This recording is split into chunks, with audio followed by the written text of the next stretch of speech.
Hello friends, welcome to my YouTube channel be healthy. આપણે હાજર થઈ ગયા છીએ એક નવા વિડીયો સાથે, જેનું નામ છે બાજરી. આપણને બાજરીના રોટલા, રીંગણાનો ઓળો, લસણની ચટણી જેવી ચીજો ખાવાનું મન થાય છે એ સ્વાભાવિક છે. ટ્રેડિશનલ અને સિઝન મુજબ ખોરાકમાં પરિવર્તન કરતા ગુજરાતી પરિવારમાં બાજરી આવી જ જાય છે. એક સમય હતો જ્યારે લોકો ઘઉંની સાથે બીજા અનાજ જેવા કે જવ, જુવાર, મકાઈ, બાજરો વગેરે ભેળવીને બનાવેલા લોટના રોટલા ખાતા હતા, જેને લીધે તેઓ સ્વાસ્થ્યમંદ અને ખુશહાલ જીવન જીવતા હતા. જ્યારે અત્યારના સમયમાં માત્ર ઘઉંના લોટની જ રોટલી ખાવામાં આવે છે. જોકે આ દરેક ધાન્યમાં એક બાજરીને સૌથી પૌષ્ટિક માનવામાં આવે છે, પણ આજના સમયમાં બાજરાના રોટલા ખૂબ ભાગ્યે જ બનતા હશે. જોકે અમુક ગ્રામ્ય વિસ્તારમાં આજે પણ બાજરાના રોટલા બનાવવામાં આવે છે. બાજરામાં calcium, vitamins, manganese, phosphorus, iron, protein, fibre અને બીજા અનેક જરૂરી તત્વ છે, જે આપણા શરીર માટે ખૂબ જ ફાયદેમંદ છે. આજે હું તમને બાજરો ખાવાથી થતા ફાયદા વિશે જણાવીશ, જેને જાણીને તમને બાજરો ખાવાનું મન જરૂરથી થશે. બાજરી એ લો કેલરી અને પચવામાં હલકી છે, જે શિયાળામાં છૂટથી ઉપયોગ કરવામાં આવે છે. બાજરીની વાનગીઓ થોડીક માત્રામાં અથવા તો 10-12 દિવસે એકાદ વખત ખાવી ઠીક છે, કારણ કે તેના ફાયદા અને નુકસાન બંને છે, જેથી તેનો ડેઇલી ખોરાકમાં ઉપયોગ કરવો યોગ્ય નથી.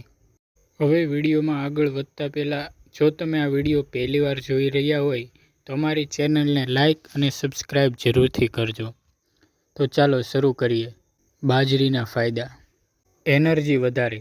બાજરીના રોટલા સ્વાદમાં જેટલા સ્વાદિષ્ટ હોય છે, સ્વાસ્થ્ય માટે તેટલા જ ફાયદેમંદ પણ છે.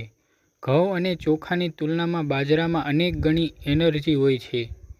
બાજરાના રોટલા ઘીની સાથે ખાવાથી તેનું ન્યુટ્રિશન અનેક ગણું વધી જાય છે. તેના નિયમિત સેવનથી શરીર મજબૂત અને શક્તિશાળી બને છે. મોટાપાને દૂર કરે. જો તમે પણ તમારા વધતા જઈ રહેલા વજનને ઓછું કરવા માંગો છો, તો બાજરાનું સેવન તમને ફાયદો આપી શકે છે. બાજરામાં ટ્રિપ્ટોફન નામનું એમિનો એસિડ હોય છે, જેનાથી પેટ ભરેલું લાગે છે અને લાંબા સમય સુધી ભૂખ નથી લાગતી. ડાયાબિટીસમાં બેસ્ટ.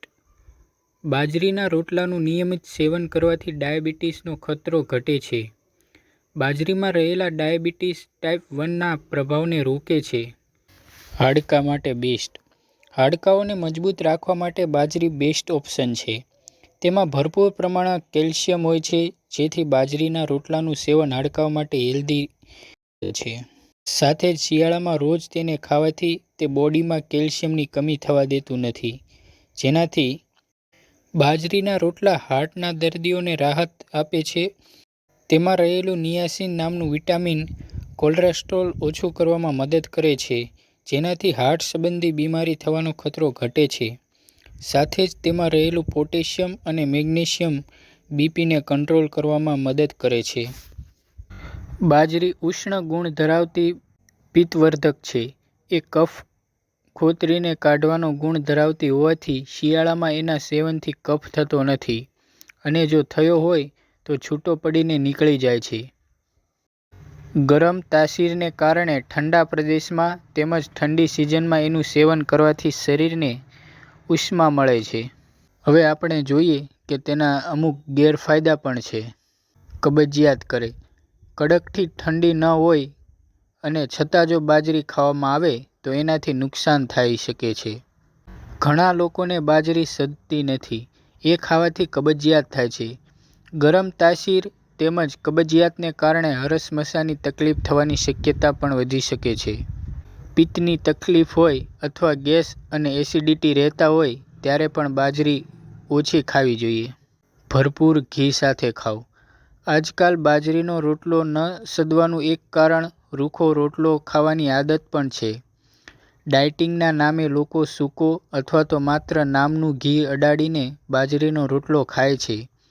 એનાથી કદાચ ચરબી ઓછી જાય, પણ શરીરને ઓવરઓલ નુકસાન થાય છે.